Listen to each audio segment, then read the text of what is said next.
have me. I work just over the pass in Salt Lake, and I was enthusiastic when I heard the conference was going on. I appreciate the opportunity to talk. I have to throw out a disclaimer. Despite that glorious introduction, I never set out to be an expert in clinical trials. It has been learning through experience. I've been focused on clinical care since the end of my training 10 years ago, and I've been fortunate enough to work at a very busy, big epilepsy program with great folks, and a necessary tool in that toolkit is clinical trials. Especially when facing the long odds of drug-resistant epilepsy, this inevitably has to be an option for a subset of folks who just need something new. Existing therapies aren't working. So I don't express to have high-level PhD experience in designing clinical trials. I'm kind of a boots-on-the-ground type of guy, finding patients, getting them enrolled, and getting new products to market, because we all know limitations in dealing with drug-resistant epilepsy. What we got is good, as I kind of explain to patients, but it ain't great, which, at an epilepsy surgery conference, you're well aware. You've already kind of run that road. But hope springs eternal, and so it's important for us to kind of stay open to new therapies, and that's what I'm trying to do, is just give you something you can take home. Maybe open up eyes, get a little bit more willingness to participation than you might have had before the talk. I'm going to spare you hardcore science. I'm not going to get into the intricacies of study design. I'm just going to kind of give you the perspective on folks that might be enrollees. So if you work in that world and you see glaring errors, I apologize. And if you feel I gave short shrift or just kind of glossed over some stuff, I apologize for that too. But it's going to be a whirlwind tour. So the objectives are straightforward, just to kind of review what are clinical trials, what does the terminology mean, stuff that you might hear out in the community, see on the news, kind of give a little bit of an explanation for that, how that impacts folks with epilepsy, what's been done to this point, which for the most part has been medications, what might be coming down the road, and then give you some very hands-on practical kind of answers to questions that might be popping up as you hear about the prospects of a clinical trial, leading to a segue for Dr. Perry to kind of review what has come through the pipeline. First off, we all know the enemy. These numbers have been kind of thrown out there for, I'm sure, many conferences, and they haven't changed dramatically. This is a 10-year-old study done by the Institute of Medicine, and it kind of highlights just the reality of epilepsy, which is 2.2 million people in the U.S., 65 across the planet. It's a bimodal distribution affecting kids and the elderly. It's fourth most common neurologic disorder in the U.S.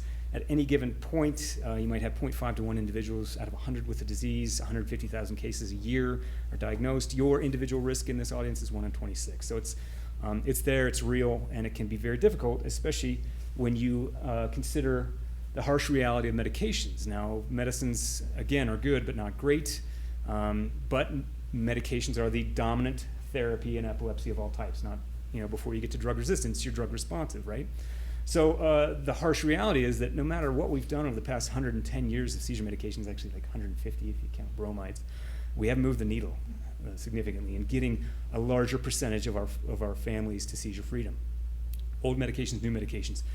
A combination of 3 or more medications yields seizure freedom only 65% of the time. 2/3 of the time we can treat with medicines, 1/3 of the time we can't.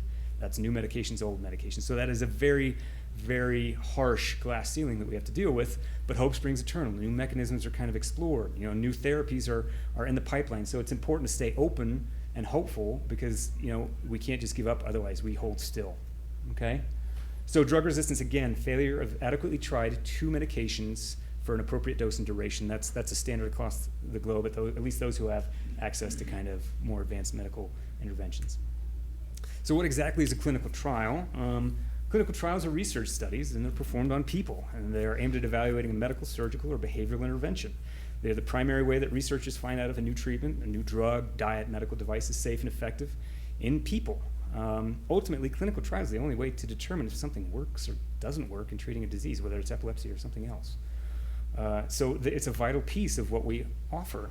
What are the phases of a clinical trial? You might have heard some of these terms more than others, but phase 1 is just figuring out if humans can handle it, all right? Make sure they don't spontaneously combust or melt or something crazy. So you take a very small group of humans and give them a very small dose of a medication that's selected often from preclinical data, animal studies that kind of show some benefits, some merit, something worth pursuing. You get them into a phase 1 trial, which is healthy subjects, small population, and you just expose them to a small amount and see what the body does. You might sample fluids, blood, urine, whatever, to make sure that it's appropriately and safely metabolized. And you take this with no placebo arm, nothing along those lines, and you build a foundation for phase 2. And a phase 2 is actually the first that's intended to try and treat a disease. Now, whether it does or it doesn't, we find out in later phases, but that's what it is. It expands the population more. So slightly bigger population pool, still no placebo, all right? It is still just kind of exploring the dose ranges as to what might be effective. This isn't, trying to prove efficacy or anything along those lines. It just takes it to the next level. We do some of those in the epilepsy community, especially ones that are for very rare disorders. We just can't get the volume of patients to explore and answer that question. So you kind of have to do it on the fly where you're exploring doses and effect, okay?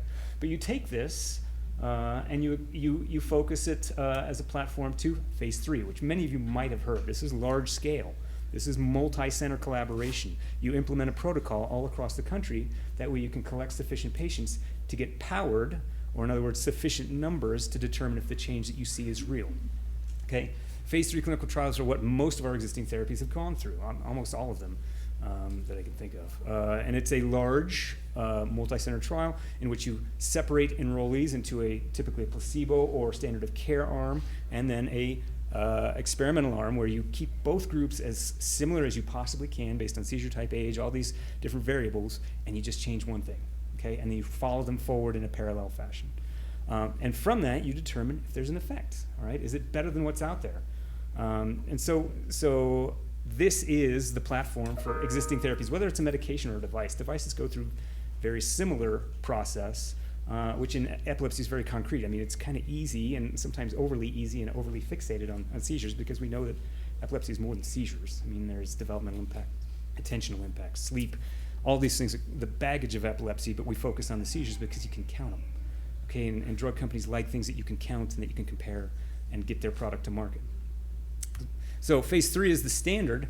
Phase 4, I've never even heard of in epilepsy. This is one of those long-term, multi-year studies in a medication that's already existing and readily available to see if there's some subtle unintended consequence that occurs late over the course of use. In epilepsy, there's such fragmentation in medications. You don't have a pool big enough to do this, and so it's kind of, I mean, it'd be great if we could, but it just doesn't exist, and that's because, most of our medications are at least reasonably equal in potency. So if you kind of look at epilepsy specific, what role do clinical trials play? And you can be in a clinical trial in any environment, all right? There's emergency interventions. For example, EMTs head out to the field, somebody's seizing. They need to figure out what's the best way to treat that seizure. They actually did this in 2010 called the RAMPART, which is, I think, is the rapid anticonvulsant medication administration before arrival, which just took the gold standard of an IV dose of Ativan, which many of you know about, and compared that to an IM or intramuscular injection of midazolam or Versed. And they wanted to prove that they're equal because if they could do so, they could take a very complex process of getting an IV started in the field and just get a needle in a muscle. And they did that. They proved that they're equivalent so that it can be done. So it makes it easier, makes it safer, makes it quicker to intervene in that environment. You could also be in the ER, the ICU. There's another trial that was just recently, at least the first stage was completed back in 2019, and it's the established status epilepticus trial.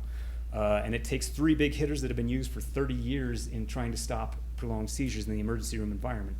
Phospheniton, which you've probably heard of, Depakote, and Keppra. The intent was to see if one's better than the other, because that's the thing in epilepsy is we don't go head to head. It's a very difficult trial to kind of put forward and pay for. And so in doing so, we tried to answer the question is, should we be using one more than another? The good news is we were able to complete the study. The bad news is it didn't show that one was better than the other, and that might be the reality. There seems to be a lot of that kind of difficulty across epilepsy. And then lastly, it's what you guys might face in the clinic. You got seizures, they continue. You've perhaps tried your surgery and you're not where you want to be. You've tried a device, you're not where you want to be. Or maybe you want to try a device, but it's not approved by the FDA. And so that's where this comes in. Anti-seizure therapeutic development is dependent upon the clinical trials infrastructure and getting it to market, okay? So what role do clinical trials play in epilepsy? If you look at this graph, it's just labeling every med that we've got up and through about 2016 or so. There's been even more, I think 4 or 5 have been approved since then. But you can just see it shoots up on that ladder on the rightward third, and that's because there has been a pipeline in getting new medications and new compounds with the hope that they're going to be better and better. Hasn't really panned out for the most part, but we still try. So you can see that there's been an explosion in available medications that have made medicines better tolerable, friendlier with other things that you might be dealing with as far as other medications, but still the need for better therapies is great. Similarly, we've used clinical trials in getting the existing devices that we use, at least in the adult population. We're starting to kind of trickle down into the pediatric population. The most established among them is vagal nerve stimulation. Been around since the 90s, okay? Has thousands of patients enrolled. They've done sham controlled trials where they put them in, they don't stimulate, they just leave them in, and then they eventually turn them on to see what the effect is. And they're all proving to be effective interventions, still not home runs, but effective interventions when medications fail. Deep brain stimulation is another one, approved in Europe in 2010. Okay. Took a little bit to get approved in the US. It is specific and similar to VNS, and VNS just delivers a small amount of electricity and tries to modulate nervous system activity and settle down seizures. Okay, all these devices do similar things. DBS is similar in that it is an open loop system. It doesn't care what the brain does or if there is a seizure. It just delivers the electricity intermittently, and over time you see kind of desensitization and desynchronization in seizures, and they diminish. They don't go away, they diminish. RNS is a close cousin to this, but slightly different in that it's a closed loop system. It actually looks for seizure activity. It only delivers that little bit of electricity when it detects a seizure. And so it's a different beast with similar application, and all of them show fairly similar impact. These all made it to market through a clinical trial, and they will all continue to make it to market, at least on the pediatric side, through more clinical trials, with kind of an asterisk there where there's a lot of therapies available in adults that never get kind of vetted in the same way just due to the difficulties in pediatric trials. But the wheels continue to turn. So additional therapy, stuff that's not an existing anti-seizure medication, not a device that we put in your neck or your brain. And this is my terminology in calling them non-traditional. It's not any kind of parlance in the scientific community, but it's gene-related therapies. Now, gene therapy, taking a broken gene, putting a fixed one in, is the holy grail, and it's difficult. And to be honest, I think that's going to be a longer course than what we have available currently undergoing trials, which is gene-targeted therapies, which I think Dr. Perry's group has a DNA regulation target through the Endeavor trial. We have Stoke. These are all ways that manipulate a broken gene so that it's less malignant, all right? It's to kind of dampen down the drunk at the football game and let the normal activity flourish and kind of push you into a more normal range. Doesn't correct or normalize, at least we don't think it will, but pushes it to a less severe phenotype. And this has been kind of proven in concept with a neuromuscular intervention called Spinraza or nusinersen, using the same mechanism, at least for the Stoke therapeutic trial, where it does just that, and it can prevent what had been essentially a death sentence in our more severely affected patients with death by a year without an intervention.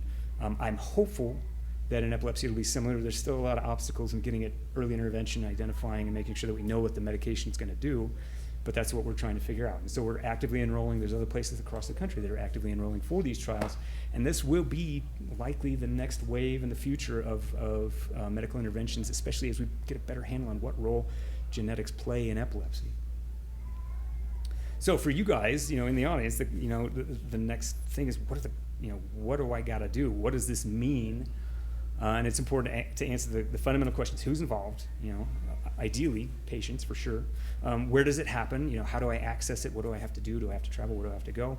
What can I expect during the process? And then how do I find them? This might have been the first. I probably should have put that as a first question, because that's really the main thing is access. How do you get in? But it's important for you guys to know the roles. Okay, in seizure therapies, they're predominantly sponsored by large companies. They're trying to get their product to market to help families. So the sponsor is the company providing the drug and the funding needed to execute the trial. The principal investigator may be me at a local site. For the University of Utah, it's me for Stoke Therapeutics. They might have a head PI over the multinational collaboration, Joe Sullivan for fenfluramine or something along those lines. But they're the physician that's responsible for the execution and appropriate execution of the trial at that facility. Working with the PI, you have the research team, and this is different at each facility. You got a different makeup, but you got research assistants, research coordinators. They're the folks that make it happen. They interface with regulatory agencies. They provide the documentation. They get the stuff done that the government needs, because that's the only way that this trial goes forward. If you have too many red marks, then they shut you down. Okay, so they're responsible for making it go, and you will know them intimately if you participate in a trial, because they are in your business continually. At least they should be. And then lastly, the FDA, which is the regulatory body. They don't execute the research, all right? They just provide oversight. They make sure that it's safe, the families are informed, that you're following the rules, that it's on the up and up, but they have no other hand other than just making sure it's done right. And the most important role, however, is you guys, you and your children, your family, and that's kind of, objectively called the subject, which sounds so kind of chilly, but in documentation purposes, yeah, that's what you are. You're the subject. Subjects are selected by a blend of inclusion and exclusion, and I put this on one page. In a trial, these are 3 to 6 pages long, so I am obviously omitting some things. They're very detailed, but the inclusion criteria across the board for seizures is you got to have specific seizure types. In adults, almost all medications are focal, and that's because when you do a trial, you need to be able to count seizures. And when an adult has a seizure, it has to be focal so they know they have it. If you're a generalized convulsion, you might not know that you had it. That's not good for study purposes. So focal seizures are often kind of brought in first. Drop seizures, because unfortunately you can tell when your child drops, all right? It's a countable seizure. You're not like, boy, was that one? And then convulsive, grand mal might be an inclusion as well. Others are more targeted at specific epilepsy syndromes, so Lennox-Gastaut, multiple seizure types, cognitive impact from your epilepsy. Might be Dravet, a well-characterized genetically based drug-resistant epilepsy that has a very clear mechanism. So it's either seizure type more broadly to the population or specific syndrome, especially in kids. And then lastly, especially over the past 3 to 5 years, it's specific genes, all right? Do you have CDKL5, PCDH19, STBXP1? You could just, it's alphabet soup, and it's very difficult to keep straight. But that is becoming a very frequent and tailored indication for specific mechanistically nuanced interventions that might help that specific mutation, okay? Subjects are excluded by a long list of potential exclusions, like, are you doing another study? That's not good. Do you have medical complexity where there's something else going on? If you're being treated for cancer, they're not going to enroll you in a drug study for seizures. Do you have renal failure? They're not going to enroll you for drug study for seizures. There's many, many more, and I won't belabor the point, but just know that that's how it happens. You have to be screened, meet the appropriate criteria, and at that point, kind of get to know your study team. And what happens from there, after you have consented or assented, agreed to participate in a trial where you don't know the outcome, what the outcome might be, and you don't know if you will actually get the study compound, then you move to a therapeutic trial. Now, where does this happen? Most points of access are kind of focused on NAEC hubs, level 3 or 4 epilepsy centers, because that's where kind of advanced epilepsy care is being delivered, surgical interventions being delivered. There can be some larger groups that are privately run or non-epilepsy center associated, but it's kind of hit or miss. Okay, so large epilepsy centers are where you can go. What is involved? Most of the time it's taking oral compounds, so it's usually quick office visit, or I shouldn't say quick, it's office visits for the better part of a day on a very frequent basis to get all the things that they need to get for the study. However, with this newer wave of therapies, it might be what we call intrathecal delivery, which is delivered through the spinal fluid. Okay, that's a procedure. You might be in the hospital for 24 to 48 hours. If you're doing a device, that's a surgery. That might be several days to a few weeks. So it depends on what the enrollment is for, but the vast majority, especially over the past 10 years, have been compounds, taking stuff by mouth, pill, whatever, liquid, and moving forward. This might require travel. If you live in Idaho and you're seeing me for a drug study, you got to drive, you got to miss work. Now, studies are not incentivized so you're going to make money, coming down, but they should be funded to where they can offset the cost of your travel and make sure that it's not a burden on you, because they want to keep it as equitable as possible so that everyone has, there's not significant obstacles towards access.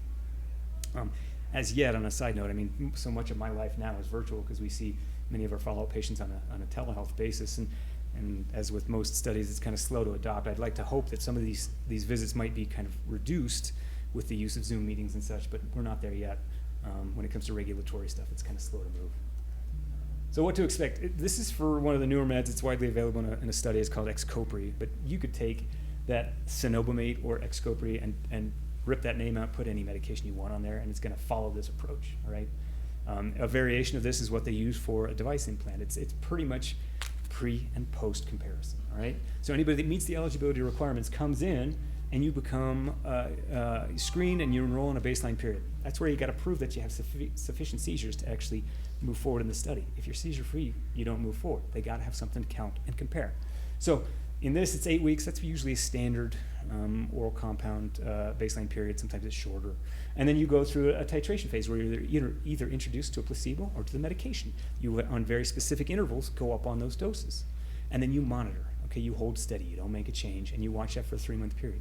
Ideally, this is a longer interval, but those become more expensive, and it's very difficult to maintain enrollment for that period. So all of our kind of comparisons are really based on short-term intervals. They look like seizure reduction in the first 3 months of a trial. And we all know that in epilepsy that might not be enough to actually hold up for a duration. You get the honeymoon effect, you get 1 to 2 months of improvement, and then it just kind of fades away. So we don't know, and a lot of times we don't want to know what the long-term results are because it's a very difficult thing to do. But this is the cookie cutter template for any trial you're going to do. Okay, so this is the expectation. Baseline, titration, maintenance. One of the important things to take from that is there's 2 metrics that everybody is fixated on in these studies, and that is mean seizure reduction. What's the average number of seizures dropping as a result of this intervention? And then from a population basis, it's the mean the responder rate. How many of the people enrolled had their seizures cut in half? Because that's kind of arbitrarily assigned as a good response. Maybe it is, maybe it isn't. But that doesn't help on an individual basis. To me, it'd be much more to say, well, what's your mean seizure reduction? Because that might mean me. When you're looking at the worth of a medication, then you're looking at your responder rate, because you're saying this medicine can help this many people in cutting their seizures in half. But this is the number, or these are the numbers that are part of every medication trial, whether it's device or compound. The reality is the typical ranges are like 30 to 50% for both, which is not great. And the placebo rate is usually 5 to 15. And it's funny because we've been doing these for 30 years, and we've proven the placebo rate in every trial. You'd think we could just kind of say, hey, don't do placebos anymore, which they've discussed, but they still do. So what does that mean to participate? Seizure diaries. Lots and lots of seizure diaries. Some are paper, some are digital. And I just go through them, and I'm like, I can't imagine people doing this on a daily basis, but that's what you gotta do. You gotta be a little OCD, okay? Because the coordinators and the PI will be hounding you. All right, we need those turned in. We need those turned in. We need those turned in, because that's how you measure the trial. So seizure diaries, lots of blood draws, maybe some urine sampling, maybe an EKG, maybe an echo. For fenfluramine, there's an echo. Maybe an eye exam, who knows? All the other things that are specific to the compound. And then reporting everything that happens to you while in the study. Did you sneeze funny? Do you got a hangnail? Do you have the flu? All of those get reported to the coordinator. All of them get listed in that long insert when you look at a new compound. It's like, oh boy, apparently nausea is associated with everything on this planet because it's listed in the product specs. So it's our job as the PI then to determine, well, is it really due to the medication or not? That's part of the process.